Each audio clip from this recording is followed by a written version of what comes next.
Hey everyone, and welcome back to another video. In this video, I'm going to show you how to add your pet to the WAG app. Now, this video is going to be particularly useful for individuals. Let's say that you want to go ahead and add your pet to the WAG app. How do you actually go ahead about doing so? Now, this video is going to be short, sweet, and simple, guys. There's not going to be a lot of steps involved.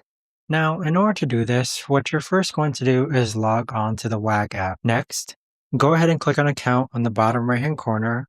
Then click on Pets. Next, click on Add a Pet, then simply follow the on-screen prompts. If you have a dog, say dog.